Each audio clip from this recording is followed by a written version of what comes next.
Hello प्यारे बच्चों, नमस्कार। कैसे हैं आप सभी? उम्मीद करते हैं कि आप सब बहुत अच्छे होंगे और आप सबकी पढ़ाई लिखाई बहुत अच्छी चल रही होगी। मेरे प्यारे बच्चों, आज की इस क्लास में हम आपको मैट्रिक बोर्ड परीक्षा 2027 के लिए आपका सामाजिक विज्ञान में मेरे प्यारे बच्चों भूगोल का वैसे most important VBA objective question इस क्लास में कराने वाले हैं, जो कि आपके मेरे प्यारे बच्चों बोर्ड परीक्षा में मेरे प्यारे बच्चों इसमें से क्वेश्चंस निश्चित तौर पे 100% यहाँ से क्वेश्चंस आपके एग्जाम में लड़ेगा ही लड़ेगा। तो आज की इस क्लास को आप देखते हैं तो आपके मेरे प्यारे बच्चों एग्जाम में लगभग 10-15 क्वेश्चन जो है वो हूबहू मेरे प्यारे बच्चों फंस जाएगा। और ये मेरे प्यारे बच्चों क्लास को क्या करना, अपने सभी दोस्तों के पास शेयर कर देना ताकि उनकी भी तैयारी जो हो वो बहुत ही बेहतरीन हो जाए। चलिए हम क्लास को शुरू करते हैं। आपसे छोटा सा एक रिक्वेस्ट है कि क्लास को लाइक कर दीजिए, मेरे प्यारे बच्चों चैनल को सब्सक्राइब करके रखो, क्योंकि इसी पे मेरे प्यारे बच्चों इसी प्लेटफॉर्म पे आपके मैट्रिक बोर्ड परीक्षा की तैयारी जो होगा वो बहुत बेहतरीन होगा। और यहाँ पे हम लोग वही क्वेश्चंस कराएंगे जो कि डायरेक्ट आपके बोर्ड परीक्षा में मेरे प्यारे बच्चों पूछा ही जाएगा। चलिए स्टार्ट करते हैं मेरे प्यारे बच्चों। हम क्वेश्चंस ला रहे हैं और बहुत अच्छे तरीके से मेरे प्यारे बच्चों बन रही है हमारे साथ। आपके स्क्रीन के सामने पहला क्वेश्चन आ चुका है मेरे प्यारे बच्चों। विश्व पर्यावरण दिवस कब मनाया जाता है? तो मेरे प्यारे बच्चों आप सब लोग याद रखना, विश्व पर्यावरण दिवस मनाया जाता है वो 5 जून को मनाया जाता है। तो 5 जून ऑप्शन बी में है, बी ऑप्शन सही आंसर होगा। अगला है, सौर ऊर्जा निम्नलिखित में से कौन सा संसाधन है? सूर्य से प्राप्त होने वाली ऊर्जा को सौर ऊर्जा कहा जाता है। और सौर ऊर्जा मेरे प्यारे बच्चों नवीकरणीय संसाधन है, इसे हम लोग पुनः प्रतियोगी संसाधन भी बोलते हैं, ठीक है ना। तो नवीकरणीय संसाधन देख लीजिए बी ऑप्शन में, बी ऑप्शन सही आंसर हो जाएगा। किसने कहा संसाधन होते नहीं बनते हैं? तो याद रखना मेरे प्यारे बच्चों, संसाधन होते नहीं बनते हैं ये जिमरमैन बोले थे, महात्मा गांधी जी बोले थे हमारे पास पेट भरने के लिए बहुत कुछ है लेकिन पेटी भरने के लिए कुछ भी नहीं है। ये जो संदीप पांडे आपको सी ऑप्शन में दिख रहे हैं, ये वर्षा जल संचय नीति मेरे प्यारे बच्चों बनाए हुए थे, ध्यान रखिएगा, ठीक है ना। तो इसे संसाधन होते नहीं बनते ये कौन बोले थे? तो जिमरमैन बोले थे, ऑप्शन ए सही आंसर हो जाएगा। सौर ऊर्जा निम्नलिखित में से कौन सा संसाधन है? देखो सौर ऊर्जा को हम लोग नवीकरणीय संसाधन कहते हैं और पुनः प्रतियोगी संसाधन भी बोलते हैं। तो नवीकरणीय नहीं है तो पुनः प्रतियोगी लगा दीजिए, ऑप्शन जो होगा बी सही आंसर हो जाएगा। द्वितीय पृथ्वी सम्मेलन याद रखना मेरे प्यारे बच्चों, प्रथम पृथ्वी सम्मेलन जो हुआ था वो 1992 में हुआ था रियो डी जेनेरियो में। दूसरा का जो अपना पृथ्वी सम्मेलन हुआ था, द्वितीय जो पृथ्वी सम्मेलन हुआ था वो न्यूयॉर्क में हुआ था 1997 में। और तृतीय जो पृथ्वी सम्मेलन हुआ था मेरे प्यारे बच्चों 2002 में हुआ था जोहान्सबर्ग में। ये तीनों मेरे प्यारे बच्चों क्वेश्चन से यहाँ पे 3 दूना 6 क्वेश्चन हुआ। प्रथम पृथ्वी सम्मेलन कब हुआ था? तो याद रखना 1992 में रियो डी जेनेरियो में। द्वितीय पृथ्वी सम्मेलन कब हुआ था जी? तो 1997 में। कहां पे हुआ था? न्यूयॉर्क में हुआ था। तृतीय पृथ्वी सम्मेलन कब हुआ था? तो 2002 में। कहां हुआ था? जोहान्सबर्ग में। ऐसे मेरे प्यारे बच्चों द्वितीय पृथ्वी सम्मेलन पूछा गया तो ये न्यूयॉर्क में हुआ था, ऑप्शन जो होगा ए सही आंसर होगा। प्राकृतिक संसाधनों के संरक्षण के लिए 1968 में कौन सा कन्वेंशन हुआ था? तो आप लोग याद रखना मेरे प्यारे बच्चों, प्राकृतिक संसाधनों के संरक्षण यानी बचाव के लिए 1968 में अफ्रीकी कन्वेंशन हुआ था। लेकिन यह भी याद रखना, पूछा जाएगा कि अफ्रीकी कन्वेंशन कब हुआ था? 1968 में, ठीक है, कंफ्यूज नहीं होना है। ऐसे अफ्रीकी कन्वेंशन हुआ था, ऑप्शन ए सही आंसर हो जाएगा। निम्न में कौन अनवीकरणीय संसाधन है? वैसा संसाधन जो मेरे प्यारे बच्चों एक बार इस्तेमाल हम लोग कर लेंगे फिर दोबारा उसको हम लोग प्राप्त नहीं कर सकते हैं, वही होता है आपका अनवीकरणीय संसाधन। जीवाश्म ईंधन जो होगा आपका अनवीकरणीय संसाधन होगा, इसमें पेट्रोल हो जाएगा, डीजल हो जाएगा। ये मेरे प्यारे बच्चों क्या है, एक बार इस्तेमाल करने के बाद दोबारा हम लोग इसको प्राप्त नहीं कर सकते। तो जीवाश्म ईंधन जो है अनवीकरणीय संसाधन होगा। मेरे प्यारे बच्चों क्लास 10th में आप पढ़ाई कर रहे हैं और आप चाहते हैं कि आपके पास ऐसा नोट्स हो जिसे बोर्ड एग्जाम के सारे क्वेश्चन एकदम हूबहू मैच कर जाए, फंस जाए, लड़ जाए। तो मेरे प्यारे बच्चों अभी अभी जो है इस खजाना नोट्स को लो। इस खजाना नोट्स में आपको ऑल सब्जेक्ट का 2000 ऑब्जेक्टिव क्वेश्चंस मिलेगा, फार्मूला सेट मिलेगा, पूरा PYQ क्वेश्चंस मिल जाएगा। प्रीवियस ईयर एग्जामिनेशन में जितने भी सारे क्वेश्चंस पूछे गए, चाहे वो आपका ऑब्जेक्टिव हो, सब्जेक्टिव हो, 2 मार्क्स वाला, 5 मार्क्स वाला, सब क्वेश्चंस मिल जाएगा। साथ ही साथ आपको गेस्ट पेपर मिलेगा जिसे एग्जामिनेशन में मेरे प्यारे बच्चों सारे के क्वेश्चंस मस्त कर जाएंगे। तो मेरे प्यारे बच्चों नीचे जो है ना यहाँ पे नंबर स्क्रॉल हो रहा है, या मेरे प्यारे बच्चों यहाँ पे नंबर है, इस पे जो है ना आप कॉल या मेरे प्यारे बच्चों इस पे मैसेज करके आप जो है ना जानकारी प्राप्त कर सकते हैं। डिस्क्रिप्शन बॉक्स में मेरे प्यारे बच्चों एप्लीकेशन का लिंक है, उसे डाउनलोड करके आप वहां पे भी देख सकते हैं, ठीक है। तो ये ध्यान रखिएगा आप सब लोग, ठीक है। चलिए आगे बढ़ते हैं। अच्छा अब अगर मेरे प्यारे बच्चों चाहते हैं कि 10th क्लास की तैयारी जो हम पूरे कॉन्सेप्ट के साथ करें, हमारा जो है ना बहुत अच्छे तरीके से हमें नॉलेज भी हो और हमारे एग्जाम में क्वेश्चंस भी फंसे, तो प्रहार बैच से जुड़ जाओ। इसमें क्या होगा कि आपको ऑल सब्जेक्ट का तैयारी कराया जाएगा, सारे सब्जेक्ट का मेरे प्यारे बच्चों खजाना नोट्स भी मिल जाएगा आपको। इसमें वैसे टीचर्स पढ़ा रहे हैं जो बिहार बोर्ड को मेरे प्यारे बच्चों बच्चे के जो ना 6 वर्षों से पढ़ा रहे हैं और बोर्ड एग्जाम में टॉपर बनाते आ रहे हैं। अगर आप भी चाहते हो कि टॉपर बने तो मेरे प्यारे बच्चों प्रहार बैच से जरूर जुड़ जाना। ये मेरे प्यारे बच्चों एक ऐसा बैच है जिसमें सारे सब्जेक्ट का तैयारी बहुत ही बेहतरीन तरीके से करा दिया जाएगा, सारे क्वेश्चन आपके एग्जाम में मेरे प्यारे बच्चों फंस जाएगा। और ये ध्यान रखना इसमें कोई डाउट भी नहीं बचेगा, क्योंकि इसमें सारा मेरे प्यारे बच्चों समस्या का समाधान है, डाउट भी पूरा क्लियर होता है, एकदम पूरा बेसिक से पढ़ाया जाता है, ठीक है। चलिए बढ़ते हैं आगे। अगले क्वेश्चन से मेरे प्यारे बच्चों यहाँ पे ध्यान दीजिए आप सब लोग। प्रथम पृथ्वी सम्मेलन कहाँ पे आयोजित हुआ था? तो प्रथम पृथ्वी सम्मेलन याद रखना रियो डी जेनेरियो में हुआ था, वो 1992 में, ठीक है। द्वितीय पृथ्वी सम्मेलन 1997 में हुआ था, याद रखना न्यूयॉर्क में। और तृतीय पृथ्वी सम्मेलन हुआ था 2002 में जोहान्सबर्ग में। प्रथम पूछा गया Rio de Janeiro, A option होगा। निम्नलिखित में कौन नवीकरणीय ऊर्जा का स्रोत है? तो नवीकरणीय ऊर्जा का स्रोत जो होगा अपना सौर ऊर्जा हो जाएगा, क्योंकि सूर्य से प्राप्त होने वाली ऊर्जा को हम लोग सौर ऊर्जा कहते हैं, इसे दोबारा हम लोग प्राप्त कर सकते हैं। तो बी ऑप्शन सही आंसर होगा। अगला क्वेश्चन है मेरे भाई, पर्यावरण संरक्षण हेतु पहला विश्व शिखर सम्मेलन का आयोजन कब हुआ था? तो पर्यावरण संरक्षण है, पर्यावरण को बचाने के लिए पहला विश्व शिखर सम्मेलन का आयोजन जो हुआ था वो 1972 में हुआ था और स्टॉकहोम में हुआ था। ध्यान रखना 1972 में स्टॉकहोम में ये मेरे प्यारे बच्चों ध्यान रखना आयोजित हुआ था जी। ए ऑप्शन सही आंसर है। निम्न में से कौन अजैविक संसाधन? अजैविक संसाधन मतलब जिसमें जान प्राण एकदम मरल रहेगा जी, ध्यान रखिएगा। ये नदी में जान प्राण नहीं होता है, पानी बहता है, ध्यान रखना। तो ये नदी क्या है जी? अजैविक संसाधन है। मानव क्या है? जैविक संसाधन है। पक्षी क्या है? जैविक संसाधन है। पेड़ क्या है? जैविक संसाधन है, ठीक है ना। यानी सजीव वाला जो गुण जिसमें रहेगा उसको जैविक संसाधन बोलेंगे, जिसमें मृत होता है यानी सजीव के गुण नहीं पाए जाएंगे उसको अजैविक संसाधन। नदी सजीव नहीं है जी, ये मेरे बाबू है निर्जीव, और यही आपका अजैविक संसाधन। सी ऑप्शन सही आंसर होगा। अगला है जोहान्सबर्ग में कौन सा पृथ्वी सम्मेलन आयोजित हुआ था? तो मेरे प्यारे बच्चों याद रखना ऐसे जो ना जोहान्सबर्ग में तृतीय पृथ्वी सम्मेलन का आयोजन हुआ था कब जी? 2002 में। द्वितीय पृथ्वी सम्मेलन का आयोजन जो हुआ था 1997 में हुआ था न्यूयॉर्क में। प्रथम जो पृथ्वी सम्मेलन का आयोजन हुआ था वो 1992 ईस्वी में हुआ था रियो डी जेनेरियो में। कारा जोहान्सबर्ग में, तो तृतीय पृथ्वी सम्मेलन सी ऑप्शन होगा।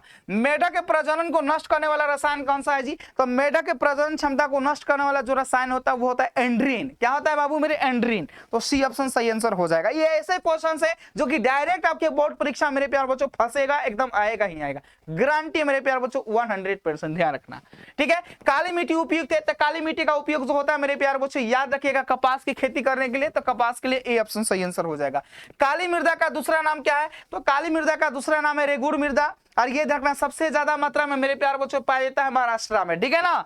तो रेगुड़ मृदा ऑप्शन बी सही आंसर हो जाएगा। अगला है मरुस्थलीय मृदा किस राज्य में पाई जाती है? मरुस्थलीय मृदा का सबसे ज्यादा विस्तार है राजस्थान राज्य में। कहां पे है जी? राजस्थान राज्य में। इसका बी ऑप्शन सही आंसर हो जाएगा। पंजाब में भूमि निमीकरण का मुख्य कारण क्या है? पंजाब में भूमि निमीकरण होता है क्योंकि वहां पे जो ना खेतों की अधिक जो ना सिंचाई होता है, खेतों को ज्यादा जोता जाता है और उसमें ज्यादा से ज्यादा जो ना फसल उपजाए जाते हैं। तो पंजाब में भूमि निमीकरण का मुख्य कारण अधिक सिंचाई या अति सिंचाई। डी ऑप्शन सही आंसर है। निम्न में पुरानी जलोढ़ मिट्टी है, देखो बाबू मेरे, जलोढ़ मिट्टी जो होता है दो प्रकार का, एक होता है खादर। नवीन जलोढ़ मिट्टी को हम लोग खादर मृदा बोलते हैं और पुरानी जलोढ़ मिट्टी को हम लोग जो ना बागर बोलते हैं। तो कह रहा है निम्न में पुरानी जलोढ़ मिट्टी कौन है? तो पुराना होगा वो बागर होगा मेरे बाबू, नया वाला रहेगा खादर होगा, तो बागर सही आंसर होगा। निम्न में से कौन मृदा निर्माण का कारक है जी? तो जलवायु होगा, वनस्पति होगा, चट्टान, इनमें से सभी, all of this, D option. काली मिट्टी कहां पे पाई जाती है? तो काली मिट्टी सबसे ज्यादा जो है ना महाराष्ट्र में पाई जाती है, बी ऑप्शन सही आंसर होगा। अगला है निम्न में से किसे नवीन जलोढ़ मिट्टी कहा जाता है? तो नवीन जलोढ़ मिट्टी को मेरे प्यारे बच्चों ध्यान रखना खादर मिट्टी कहते हैं। क्या बोलते हैं जी? खादर। ऑप्शन ए सही आंसर होगा। रेगुड़ किसे कहते हैं? तो रेगुड़ मेरे प्यारे बच्चों मृदा कहा जाता है काली कपासी मिट्टी को या काली मिट्टी को, तो काली मिट्टी बी ऑप्शन में। गंगा मैदान की पुरानी जलोढ़ मृदा क्या कहलाती है? गंगा मैदान हो चाहे कोई भी भाई मैदान हो, पुरानी कह रहा है तो सिंपल सा बात है बागर लगाना, नवीन कहेगा खादर लगाइएगा। तो पुराना करा बाग, और बी ऑप्शन सही आंसर हो जाएगा। अगला क्वेश्चन है लोहे की मात्रा अधिक होने के कारण कौन सी मृदा यानी मिट्टी अनुवरण होती जा रही है? तो याद रखना लेटराइट मृदा, ठीक है ना। लेटराइट मृदा की उत्पत्ति जो हुई है वो ग्रीक भाषा के लेटर शब्द से हुई है जिसका शाब्दिक अर्थ होता है ईंट, ठीक है ना। तो ये लेटराइट मृदा हो जाएगा। रेगुड़ मृदा का सर्वाधिक विस्तार किस राज्य में है? रेगुड़ मृदा कहां पे मेरे प्यारे बच्चों याद रखना, ये महाराष्ट्र में है जी, क्योंकि काली मिट्टी को रेगुड़ मृदा कहते हैं और काली मिट्टी सबसे ज्यादा कहां पे है जी? महाराष्ट्र में। तो रेगुड़ मृदा तो यही घुमा के पूछता है, लेकिन फंसना नहीं है। शिकारी आएगा जाल बिछाएगा डाना डालेगा, फंसना नहीं है, याद नहीं क्वेश्चन को। रेगुड़ मृदा का सर्वाधिक विस्तार कहां पे? तो महाराष्ट्र में भाई मेरे। निम्नलिखित में से किस मृदा का निर्माण जो यहाँ पे बेसाल्ट के विघटन से हुआ है? तो बेसाल्ट के विघटन से हुआ है, याद रखना मेरे प्यारे बच्चों जलोढ़ मृदा का। ऑप्शन जो होगा सी आंसर हो जाएगा। कौन सी मृदा सर्वाधिक जो ना उपजाऊ होती है? कौन सी मृदा जो ना सर्वाधिक उपजाऊ होती है? तो जलोढ़ मिट्टी यहाँ पे सबसे ज्यादा ना उपजाऊ होती है, सी ऑप्शन सही आंसर हो जाएगा। अब देखो यहाँ पे एकदम वैसे हम क्वेश्चन बता रहे हैं जो कि एग्जामिनेशन मेरे प्यारे बच्चे एकदम निश्चित तौर पे पूछा ही जाएगा, ये ध्यान रखना आप सब लोग, ठीक है। चलो अगला क्वेश्चन है कि वृहद क्षेत्र में जल की उपस्थिति के कारण पृथ्वी को क्या कहते हैं? तो वृहद क्षेत्र में जल की उपस्थिति के कारण पृथ्वी को जो नीला ग्रह कहते हैं। बी ऑप्शन सही आंसर होगा। प्राणियों के शरीर में कितने प्रतिशत जल की मात्रा निहित होती है? तो जितने भी जीव जंतु हैं उनके शरीर में 65% जल होता है, ठीक है ना। तो 65%, सी ऑप्शन सही आंसर हो जाएगा। अगला क्वेश्चन है गोविंद सागर कृत्रिम जलसाय संबंधित है मेरे प्यार बच्चों। तो भाखड़ा नगर जो ना बांध से आई से भाखड़ा नगर बांध किस नदी पे है? तो ये सतलज। सतलज जो है ना मेरे बाबू ध्यान रखना, नदी पर भाखड़ा नगर जो है ना यहाँ पे बांध बनाया गया। कई बार पूछा भी गया है कि भाखड़ा नगर बांध किस नदी पर बनाया गया है? तो सतलज नदी पर। ऐसे याद रखना गोविंद सागर कृत्रिम जलसाय संबंधित है भाखड़ा नगर बांध, सी ऑप्शन होगा। हीराकुंड परियोजना किस नदी पे है? तो मेरे प्यार बच्चों याद रखना हीराकुंड जो परियोजना वो महानदी पे है, उड़ीसा में। ए ऑप्शन सही आंसर होगा।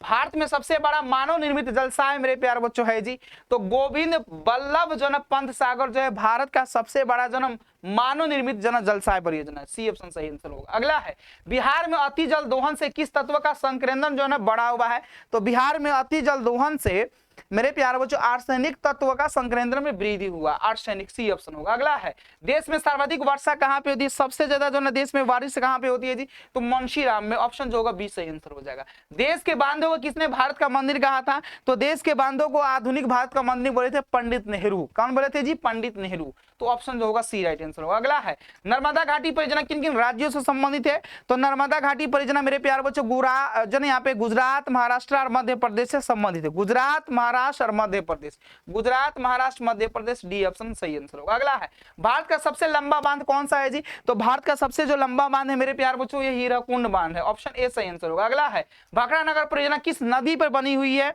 तो भाखड़ा नगर बांध मेरे प्यारे बच्चों सतलज नदी पे बनी है। बहुत इंपॉर्टेंट है, एकदम आइए करते हैं क्लास को फटाफट मेरे प्यारे बच्चों लाइक कर दो, ठीक है ना। ये सतलज नदी पे, बी ऑप्शन सही आंसर होगा। प्रथम राष्ट्रीय जल नीति कब बनाई हुई गई थी या प्रथम जन राष्ट्रीय जल नीति कब लागू हुई थी? तो सितंबर 1987 ईस्वी में, सितंबर 1987, सी ऑप्शन होगा।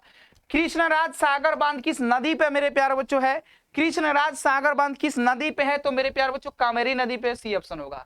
भूमिगत जल स्तर गिरावट रोकने के लिए कौन सी योजना जो ना चलाई गई है? यानी भूमिगत जल का जो स्तर गिर रहा है उसके लिए कौन सा योजना मेरे प्यारे बच्चों चलाया गया है? तो वर्षा जल संग्रह, वाटर डोनेशन मैनेजमेंट, ड्रिप सिंचाई, ये सभी जो योजना चलाया गया, डी ऑप्शन होगा। दक्षिण भारत की सबसे बड़ी नदी घाटी परियोजना कौन सी है? तो दक्षिण भारत की सबसे बड़ी नदी घाटी जो परियोजना है मेरे प्यारे बच्चों आप सब लोग याद रखना क्या है जी? तुंगभद्रा, ऑप्शन जो होगा यहाँ पे ए हो जाएगा। किस भाग में मैंग्रोव वन का सबसे अधिक विस्तार है जी? तो मेरे प्यारे बच्चों सुंदरबन में मैंग्रोव वन का सबसे अधिक विस्तार है, बी ऑप्शन सही आंसर होगा। शरावती नदी घाटी परियोजना कहां पे स्थित है जी? शरावती नदी घाटी परियोजना मेरे प्यारे बच्चों याद रखना कर्नाटका में है, बी ऑप्शन सही आंसर होगा। इंदिरा गांधी नहर किस राज्य में स्थित है?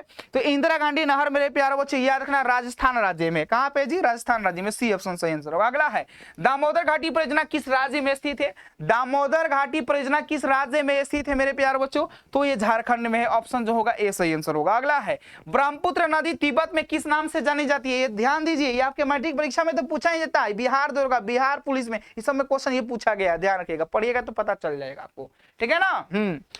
ब्रह्मपुत्र नदी तिब्बत में किस नाम से जानी जाती है? तो सांगपो नदी के नाम से मेरे प्यारे बच्चों, बी ऑप्शन सही आंसर हो जाएगा। भारत की सबसे बड़ी कृत्रिम जो है ना यहाँ पे झील कौन सी है? तो अभी ना बताए थे जी गोविंद बल्लभ पंत सागर, तो वही देखो पंत सागर यहाँ पे दिया है, कंफ्यूज मत होना, ठीक है ना, बी ऑप्शन सही आंसर होगा।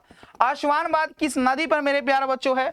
तो आसवान बांध मेरे प्यारे बच्चों याद रखना नील जो है ना नदी पे है, ऑप्शन जो होगा ए सही आंसर होगा। अगला है हीराकुंड बांध किस राज्य में अवस्थित है? हीराकुंड मेरे प्यारे बच्चों बांध जो है वह याद रखना हीराकुंड जो बांध है मेरे प्यारे बच्चों याद रखना ये महानदी में बनाया गया है और ये जो है उड़ीसा मेरे प्यारे बच्चों राज्य में अवस्थित है, उड़ीसा में, ए ऑप्शन सही आंसर होगा। अगला है कुल जल का कितना प्रतिशत भाग जो है ये कुल जल का कितना प्रतिशत मेरे प्यारे बच्चों महासागरों में जो है निहित है? तो 96.5%, 95.5 नहीं 96.5 याद रखिएगा।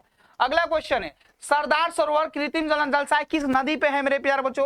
तो सरदार सरोवर जो कृत्रिम जो जलसाय है वो मेरे प्यारे बच्चों नर्मदा नदी पे है, जो कि गुजरात में है। आपको पता होना चाहिए कि नर्मदा में मेरे प्यारे बच्चों नर्मदा जो है ना मेरे प्यारे बच्चों घाटी परियोजना की शुरुआत हुआ था, उसमें कहा है मेरे प्यारे बच्चों नर्मदा जो है ना बचाओ, नर्मदा घाटी यहाँ पे मेरे प्यारे बच्चों है जो कि आपका गुजरात जो नदी गुजरात में सरदार सरोवर जो बांध बनाया जा रहा था उसकी ऊंचाई बहुत ज्यादा था जी। तो नर्मदा मेरे प्यारे बच्चों आंदोलन भी चलाया गया था जो कि मेघा पाटकर के द्वारा चलाई गई थी। मेघा पाटकर कौन थी? वो जो महिला थी, वो पुरुष नहीं थी, ध्यान रखना यहाँ पे महिला थी, ठीक है, ये याद रखना।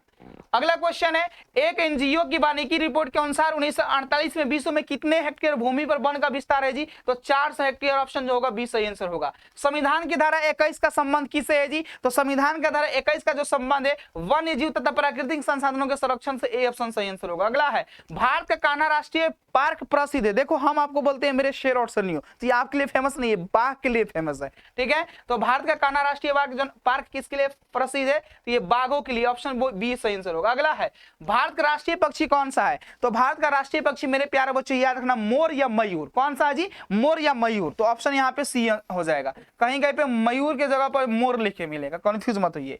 सुंदरवन कहां पे है मेरे प्यारे बच्चों? तो सुंदरवन मेरे प्यारे बच्चों पश्चिम बंगाल में है, वेस्ट बंगाल में, बी ऑप्शन सही आंसर होगा। निम्न में से कौन सा जानवर केवल भारत में ही पाया जाता है? तो केवल भारत में मेरे प्यारे बच्चों कौन सा जानवर पाया जाता है? जो डॉल्फिन पाया जाता है, बी ऑप्शन सही आंसर हो जाएगा। अगला है, वन संरक्षण प्रबंधन की दृष्टि से वनों को कितने वर्गों में वर्गीकृत किया गया है? तो 3 वर्गों में मेरे प्यारे बच्चों, कितने वर्गों में? 3 वर्गों में वर्गीकृत किया गया, बी ऑप्शन सही आंसर हो जाएगा। अगला क्वेश्चन है, निम्न राज्यों में से किसमें जो सर्वाधिक वन क्षेत्र है? सबसे ज्यादा वन जो पाया जाता है मेरे प्यारे बच्चों वो मध्य प्रदेश में, मध्य प्रदेश में सबसे ज्यादा। अब भारत के कितने प्रतिशत भूभाग पर जो ना वन का विस्तार है? तो मेरे प्यारे बच्चों याद रखना 24.62% भूभाग पर जो ना भारत में क्या है? वन का विस्तार है। अब वहीं बिहार में पूछा जाए कि बिहार के कितने प्रतिशत भूभाग पर वन का विस्तार है? तो 7%, कहीं कहीं पे मेरे प्यारे बच्चों 7.1% भी रहता है, ये याद रखना, बहुत इंपॉर्टेंट है। अगला है, गिर राष्ट्रीय उद्यान कहां पे स्थित है जी? तो गिर राष्ट्रीय उद्यान मेरे प्यारे बच्चों गुजरात में, ऑप्शन डी सही आंसर हो जाएगा। नंदा देवी राष्ट्रीय उद्यान कहां पे है मेरे प्यारे बच्चों? तो नंदा देवी राष्ट्रीय उद्यान जो है मेरे प्यारे बच्चों ये उत्तराखंड राज्य में, ऑप्शन जो होगा बी सही आंसर हो जाएगा। आयुर्वेद का जनक किसे कहा गया है? तो आयुर्वेद का जनक मेरे प्यारे बच्चों चरक को कहा जाता है। चरक का संबंध किस देश से था? तो चरक का जो संबंध है वो भारत देश से था, ये भी याद रखना। ऐसे इन्हें चरक का जो है मेरे प्यारे बच्चों क्या कहा गया है? आयुर्वेद का जनक कहा गया, ए ऑप्शन सही आंसर होगा। बाघ परियोजना की शुरुआत कब हुई थी? तो बाघ परियोजना की जो शुरुआत हुआ था वो 1973 में हुआ था, बी ऑप्शन सही आंसर हो जाएगा। अगला है, काजीरंगा राष्ट्रीय उद्यान कहां पे है मेरे प्यारे बच्चों? तो काजीरंगा राष्ट्रीय उद्यान जो है ये असम राज्य में है। कहां पे? असम राज्य में, ऑप्शन डी सही आंसर होगा। भारतीय वन्य जीव बोर्ड का गठन कब हुआ था? तो भारतीय वन्य जीव बोर्ड का गठन जो हुआ था मेरे प्यारे बच्चों वो 1952 ईस्वी में हुआ था, बी ऑप्शन सही आंसर होगा। टेक्सोल का उपयोग होता है, हम आपको बताए थे मेरे प्यारे बच्चों, टेक्सोल का जो उपयोग होता है वो कैंसर रोग जो ना कैंसर रोग के दवा बनाने में, कैंसर रोधी दवा बनाने में टेक्सोल का इस्तेमाल किया जाता है, ऑप्शन सी राइट आंसर होगा। जिम कार्बेट यहाँ पे जिम कार्बेट राष्ट्रीय उद्यान कहां पे स्थित है? जिम कार्बेट जो ना राष्ट्रीय उद्यान कहां पे है मेरे प्यारे बच्चों? तो ये उत्तराखंड राज्य में है। अगला है, भारत का सबसे छोटा जय मंडल रिजर्व कौन सा है जी? भारत का सबसे छोटा मेरे प्यारे बच्चों जय मंडल जो रिजर्व है वो कौन सा है? तो ड्रीबू मेरे प्यारे बच्चों जो है सै खोवा जो है वो भारत का सबसे छोटा जय मंडल रिजर्व है जी। कौन सा है जी? ड्रीबू सै जो ना खोवा ये सबसे छोटा है, ऑप्शन डी सही आंसर हो जाएगा। किधर यहाँ पे Q9 का उपयोग कहां पे होता है? तो मेरे प्यारे बच्चों Q9 का उपयोग जो होता है मलेरिया के मेरे प्यारे बच्चों, मतलब मलेरिया जो होता है ना मेरे बाबू रोग, उसके मेरे प्यारे बच्चों समाधान के लिए इसका इस्तेमाल किया जाता है, ठीक है। तो ए ऑप्शन हो जाएगा। सीम जो है ना सिमलीपाल वन्य जीव अभयारण्य कहां पे स्थित है? सिम मेरे प्यारे बच्चों सिमलीपाल वन्य जीव अभयारण्य जो कहां है वो आपको बताना है। तो ये मेरे प्यारे बच्चों उड़ीसा राज्य में है। सिमलीपाल वन्य जो है ना अभयारण्य कहां पे स्थित है मेरे प्यारे बच्चों? उड़ीसा में, सी ऑप्शन होगा। भारत का कितना प्रतिशत भागों में वन से ढका हुआ है? अभी ने बताए थे जी 24 ध्यान दो यहाँ पे फॉलो में बोल दिए 24.62% भारत में मेरे प्यारे बच्चों, ठीक है। और बिहार में बताए थे, याद रखना, अगर बिहार में पूछा जाए बिहार के कितने प्रतिशत भूभाग पर वन का विस्तार है? तो 7%, कहीं कहीं पे याद रखना 7.1% देगा, तो ठीक है ना, ये भी ध्यान रखना। चलो, रोहिला राष्ट्रीय उद्यान कहां पे है मेरे प्यारे बच्चों? तो रोहिला राष्ट्रीय उद्यान जो है ना हिमाचल प्रदेश में, हिमाचल प्रदेश, बी ऑप्शन सही आंसर होगा। सरिस्का वन्य जीव अभयारण्य कहां पे स्थित है मेरे प्यारे बच्चों? तो सरिस्का जो है राजस्थान में है, ऑप्शन सी राइट आंसर होगा। यूनेस्को के द्वारा भारत के कितने जैव मंडल आरक्षित क्षेत्रों को मान्यता दी गई है मेरे प्यारे बच्चों? तो 12, ऑप्शन जो होगा ए सही आंसर हो जाएगा। निम्नलिखित जैव मंडल आरक्षित क्षेत्र में कौन जो ना बिहार में स्थित है मेरे प्यारे बच्चों, ये बताना। तो सुंदरवन भी नहीं है, मानस भी नहीं है, अपना यहाँ पे सिमलीपाल भी नहीं है, तो कोई नहीं है, तो डी ऑप्शन लगा लीजिए। अगला क्वेश्चन है, डालमा जो यहाँ पे डालमा वन्य जीव अभयारण्य कहाँ पे स्थित है जी? तो डालमा मेरे प्यारे बच्चों वन्य जीव अभयारण्य जो है ना ये झारखंड में, सी ऑप्शन सही आंसर होगा। संयुक्त वन प्रबंधन की दृष्टि से किस राज्य से हुई थी जी? ये बताना है मेरे प्यारे बच्चों। संयुक्त वन प्रबंधन की जो शुरुआत हुई थी वो कौन से राज्य से हुई थी ये आपको बताना है। तो मेरे प्यारे बच्चों ये मध्य प्रदेश से हुई थी, याद रखना। अब मध्य प्रदेश में सबसे ज्यादा वन का विस्तार है, सबसे ज्यादा पेड़ पौधा वहीं पे। अगला क्वेश्चन है इंद्रावती राष्ट्रीय उद्यान कहाँ पे स्थित है मेरे प्यारे बच्चों? तो इंद्रावती राष्ट्रीय उद्यान जो है वो याद रखना अपना कहाँ पे? छत्तीसगढ़ में, सी ऑप्शन सही आंसर होगा। निम्न में से किसमें मैंग्रोव वन का सबसे अधिक विस्तार है? तो मैंग्रोव वन का सबसे अधिक जो विस्तार है ना वो सुंदर वन में है, ठीक है ना, सुंदर वन में। ऑप्शन जो होगा बी राइट आंसर होगा। अगला है 1 टन इस्पात बनाने में कितना मैग्नीज का उपयोग होता है? तो 1 टन इस्पात बनाने में मेरे प्यारे बच्चों 10 किलोग्राम मैग्नीज का उपयोग किया जाता है। ऑप्शन जो होगा बी सही आंसर हो जाएगा। भारत में किस खनिज का अभाव है? तो भारत में लेड अर्थात सीसा का क्या है जी? अभाव है, ठीक है ना।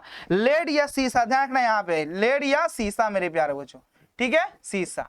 संकेत में ऐसे इसका होता है पीबी। ऑप्शन डी सही आंसर होगा। पीतल बनाया था, देखो पीतल जो एक मिश्र धातु है, इसमें जो ना कॉपर और जास्ता दोनों होता है। कॉपर मेरे प्यारे बच्चों जास्ता यानी जिंक होता है, ये याद रखना, ठीक है ना। कॉपर 80% और जिंक जो ना 20%। ऑप्शन जो होगा यहाँ पे सी होगा। मिश्र धातु ऐसे ध्यान रखना पीतल। कोयला क्या है जी? तो कोयला एक अनवीकरणीय संसाधन है। ऑप्शन ए सही आंसर हो जाएगा। अगला है निम्नलिखित खनिजों में कोडरामा किससे संबंधित है? तो कोडरामा मेरे प्यारे बच्चों अभ्रक से संबंधित है। ऑप्शन जो होगा बी सही आंसर होगा। लोहा अयस्क है, तो लोहा अयस्क एक प्रकार का अनवीकरणीय संसाधन है, अनवीकरणीय, बी ऑप्शन सही आंसर होगा। निम्न से कौन लौहिक खनिज का उदाहरण? देखो लौहिक खनिज कहते किसको है? वैसा खनिज जिसमें लोहे की मात्रा उसको लौहिक खनिज बोलेंगे। ऐसे लोहा के 3 अयस्क हेमेटाइट, मैग्नेटाइट, लिमोनाइट होता है। तो मेरे प्यारे बच्चों ये मैग्नेटाइट, हेमेटाइट, मैग्नेटाइट, लिमोनाइट, ये मैग्नेटाइट जो होगा लौहिक खनिज होगा क्योंकि इसमें लोहा का मात्रा होता है। अगला क्वेश्चन है किस खनिज को उद्योग का जननी कहा जाता है? तो लोहा को उद्योग का जननी कहा जाता है। ऑप्शन जो होगा यहाँ पे सी सही आंसर होगा। बॉक्साइट का उपयोग, बॉक्साइट का सबसे बड़ा उत्पादक राज्य है, तो बॉक्साइट का सबसे ज्यादा उत्पादन जो होता है वो उड़ीसा में होता है, ऐसे याद रखना। मैग्नीज का सबसे ज्यादा उत्पादन कहाँ पे? तो वो भी उड़ीसा में। मैग्नीज उत्पादन में प्रथम स्थान पर कौन सा है जी? तो उड़ीसा है। ऐसे बॉक्साइट का सबसे बड़ा उत्पादक राज्य जो होगा उड़ीसा होगा, बी ऑप्शन सही आंसर होगा। निम्न में कौन कार्बनिक खनिज है? वैसा खनिज जिसमें कार्बन की मात्रा होती है उसे हम लोग कार्बनिक खनिज बोलते हैं। कोयला मेरे प्यारे बच्चों ऐसा है जिसमें कार्बन होता ही होता है, तो कोयला जो होगा कार्बनिक खनिज होगा। अगला क्वेश्चन है भारत का सबसे बड़ा लौह अयस्क उत्पादक राज्य कौन सा है? तो भारत का सबसे बड़ा लौह अयस्क उत्पादक जो राज्य होगा वो उड़ीसा होगा। कर्नाटक का सर कहा नहीं होगा मेरे प्यारे बच्चों। वहां पे क्वेश्चन आएगा कि भारत का सबसे बड़ा लौह उत्पादक राज्य, अयस्क नहीं लौह उत्पादक पूछेगा तो कर्नाटक लगाएगा, लेकिन यहाँ पे लौह अयस्क लगा दिया है, इसलिए मेरे प्यारे बच्चों उड़ीसा लगाना है। तो इसका उड़ीसा होगा। कहेगा सर कर्नाटक कब होगा? तो भारत का सबसे बड़ा लौह उत्पादक राज्य तब कर्नाटक। यहाँ पे अयस्क लगाया है तो लगाइएगा उड़ीसा, कंफ्यूज मत होइएगा, ऐसा हम भी कंफ्यूज हुए थे। चलो एल्युमिनियम बनाने के लिए किस खनिज की आवश्यकता पड़ती है? एल्युमिनियम का मेरे प्यारे बच्चों प्रमुख खनिज, प्रमुख जो अयस्क हुआ है बॉक्साइट, इसी का इस्तेमाल होगा, बॉक्साइट, डी ऑप्शन। मैग्नीज उत्पादन में अग्रणी राज्य, मैग्नीज उत्पादन में प्रथम स्थान पर मेरे प्यारे बच्चों कौन सा राज्य है जी भारत में? तो है उड़ीसा। ऐसे याद रखना मैग्नीज उत्पादन में भारत का विश्व में कौन सा स्थान है? तो तीसरा नंबर पे आता है अपना भारत, लेकिन भारत में सबसे पहला नंबर पे कौन सा राज्य है? तो उड़ीसा है, ये याद रखना, ये ऑप्शन। निम्न में से कौन लौह अयस्क का एक प्रकार है? हेमेटाइट, मैग्नेटाइट, लिमोनाइट, हेमेटाइट मेरे प्यारे बच्चों, बी ऑप्शन सही आंसर होगा। भारत किस खनिज के उत्पादन में विश्व में अग्रणी है? तो मेरे प्यारे बच्चों अभ्रक के उत्पादन में 1 नंबर पे है पूरा विश्व में अपना भारत। भारत के किस राज्य में मोनाजाइट प्रचुरता में मेरे प्यारे बच्चों पाया जाता है? यानी कौन सा राज्य में मेरे प्यारे बच्चों मोनाजाइट जो है सबसे अधिक मात्रा में पाया जाता है? तो मोनाजाइट मेरे प्यारे बच्चों केरल में पाया जाता है, बी ऑप्शन सही आंसर होगा। नेल जोन लोर किस खनिज के उत्पादन के लिए प्रसिद्ध है? तो नेल नोर मेरे प्यारे बच्चों अभ्रक के उत्पादन के लिए प्रसिद्ध, ए ऑप्शन होगा। खनिज पदार्थों में कौन सा भारतीय क्षेत्र जो ना समृद्ध नहीं है जी? ये बताना। खनिज उत्पादन में या खनिज पदार्थों के कौन सा मेरे प्यारे बच्चों, खनिज पदार्थों में कौन सा भारतीय क्षेत्र जो ना समृद्ध नहीं है? तो गंगा का मैदान मेरे प्यारे बच्चों, बी ऑप्शन सही आंसर होगा। निम्न में कौन अभ्रक का प्रकार है जी? तो अभ्रक का जो प्रकार होगा मेस्को व्हाइट हो जाएगा मेरे प्यारे बच्चों, सी ऑप्शन सही आंसर होगा। स्वर्ण खदान के लिए निम्नलिखित में कौन जो ना प्रसिद्ध है मेरे प्यारे बच्चों? तो कोलार प्रसिद्ध है जी, डी ऑप्शन सही आंसर होगा। अगला है भारत में सबसे पुराना तेल भंडार कहां पे है मेरे प्यारे बच्चों? सबसे पुराना तेल भंडार जो है ना वो डिगबोई में है। डिगबोई कहां पे पड़ता है? याद रखना असम में पड़ता है, ठीक है ना जी, असम में, ठीक है। अगला क्वेश्चन है, झारखंड के झरिया क्षेत्र में मुख्यतः क्या पाया जाता है जी? तो कोयला पाया जाता है। झारखंड में मेरे प्यारे बच्चों झरिया है, जो कि धनबाद मेरे प्यारे बच्चों एक जो ना झारखंड में एक जिला पड़ता है धनबाद, वहीं पे जो झरिया नामक जगह है जहाँ पे कोयला का खदान है। ऑप्शन सी राइट आंसर होगा। अगला है, इनमें कौन सा प्राथमिक ऊर्जा नहीं है जी? तो विद्युत मेरे प्यारे बच्चों प्राथमिक ऊर्जा नहीं है, सी ऑप्शन सही आंसर होगा। यूरेनियम का प्रमुख उत्पादक केंद्र कौन सा है जी? यूरेनियम का प्रमुख उत्पादक केंद्र जो है मेरे प्यारे बच्चों जादूगोड़ा है। जादूगोड़ा पड़ता है कहाँ पे? झारखंड में, इसलिए यहाँ पे झारखंड मेंशन कर दिए, ऐसे पड़ता है जादूगोड़ा में। यानी यूरेनियम का प्रमुख जो उत्पादन होता है ना वो जादूगोड़ा में होता है, लेकिन पड़ता है कहाँ पे? झारखंड में, इसलिए झारखंड मेंशन हुआ। चलो अगला है, ऊर्जा का मुख्य स्रोत है, तो कोयला भी होगा, पेट्रोलियम भी होगा, विद्युत भी होगा, कहेगा all of these, D option होगा। भारत में कोयला का सर्वप्रमुख जो उत्पादक राज्य है, सबसे ज्यादा भारत में कहां पे कोयला का उत्पादन होता है जी? तो झारखंड में होता है, झारखंड में, बी ऑप्शन सही आंसर होगा। अगला है, हीराकुंड बांध है मेरे प्यार बच्चों, हीराकुंड जो बांध है मेरे प्यार बच्चों ये याद रखना उड़ीसा में है, महानदी पे बनाया गया है जी, ठीक है। अगला है, तारापुर ऊर्जा केंद्र है मेरे प्यार बच्चों, तारापुर जो है ना एशिया का सबसे बड़ा परमाणु विद्युत गृह है, एशिया का सबसे बड़ा परमाणु विद्युत गृह है, यह महाराष्ट्र में। इसका स्थापना मेरे प्यार बच्चों 1955 में हुआ था जी, ठीक है ना, डी ऑप्शन होगा सही। सबसे घटिया कोयला का प्रकार देखो, सबसे कोयला का अच्छा जो होता है प्रकार वो एंथ्रासाइट होता है, और सबसे जो घटिया होता है वो पीट होता है। तो सबसे घटिया पूछा गया पीट, सबसे अच्छा सबसे उत्तम पूछेगा तो एंथ्रासाइट लगाइएगा, जैसे घटिया तो पीट होगा। निम्न में से कौन एशिया का सबसे बड़ा परमाणु शक्ति केंद्र है? भैया तारापुर, इसका स्थापना 1955 में हुआ था, महाराष्ट्र में है। भारत का प्रथम तेल शोधक कारखाना कहां पे स्थित है? तो भारत का प्रथम तेल शोधक कारखाना जो है मेरे प्यारे बच्चों डिगबोई में है, सी ऑप्शन होगा। सर्वोत्तम कोयला का प्रकार कौन सा? सबसे अच्छा कोयला का जो प्रकार होता है वो एंथ्रासाइट होता है, सबसे कोयला का घटिया जो प्रकार होता है वो होता है पीट, सबसे अच्छा पूछा गया एंथ्रासाइट। अगला क्वेश्चन है, मणिकरण भूतापीय ऊर्जा संयंत्र किस राज्य में? तो हिमाचल प्रदेश में, सी ऑप्शन सही आंसर होगा। अगला है, भारत में मुख्यतः किस प्रकार का कोयला पाया जाता है मेरे प्यारे बच्चों? तो भारत में जो ना बिटुमिनस जो है ना कोयला के ये टाइप से बिटुमिनस सबसे ज्यादा मेरे प्यारे बच्चों कोयला का यह प्रकार पाया जाता है भारत में, बी ऑप्शन सही आंसर होगा। भारत की प्राचीनतम जो ना कोयले की खान कौन सी है जी? तो भारत की सबसे प्राचीनतम यानी सबसे पुराना जो है मेरे प्यारे बच्चों कोयला का खान रानीगंज है जी, ऑप्शन जो होगा ए सही आंसर होगा। भारत के किस स्थान में पहला परमाणु ऊर्जा केंद्र स्थापित किया गया था? तो भारत के मेरे प्यारे बच्चों तारापुर में सबसे पहला जो ना परमाणु ऊर्जा केंद्र स्थापित हुआ था, तारापुर में, ऑप्शन डी होगा। इसे तारापुर कहां पे पड़ता है जी? तो महाराष्ट्र में पड़ता है, महाराष्ट्र में, ठीक है, महाराष्ट्र में। इसका स्थापना जो हुआ था तारापुर परमाणु विद्युत ऊर्जा केंद्र का 1955 में।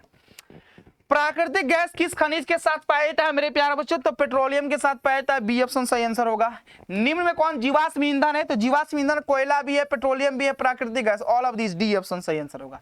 निम्न में से कौन भारत का पहला स्वदेशी प्रयास से बना परमाणु विद्युत गृह है जी? तो स्वदेशी प्रयास से बना हुआ पहला जो परमाणु अपना विद्युत गृह है वह कल्पकम जनम परमाणु विद्युत गृह है, ऑप्शन डी सही आंसर होगा। हिमाचल प्रदेश के मणिकरण में किस प्रकार का ऊर्जा संयंत्र है? ऊपर बढ़ा है अभी भूतापीय ऊर्जा, भूतापीय ऊर्जा लगाओ। अगला है, भारत के किस राज्य में सौर ऊर्जा के विकास की संभावनाएं जो ना सबसे अधिक है? राजस्थान, सी ऑप्शन होगा। भारत में कितने सार्वजनिक क्षेत्र तेल परिष्करण केंद्र जो ना कार्य कर रहे हैं? तो 18 ठो, ऑप्शन बी राइट आंसर होगा। भारत के प्रथम जल विद्युत संयंत्र की स्थापना कहां पे हुआ था जी? तो भारत में प्रथम जल विद्युत संयंत्र की स्थापना जो हुआ था वह दार्जिलिंग में, कब? 1897 में, ये याद रखना। अगला है, कैगा जो है ना परमाणु विद्युत गृह किस राज्य में है? तो कैगा मेरे प्यार बच्चों क से कर्नाटक, क से कैगा, ध्यान रखना।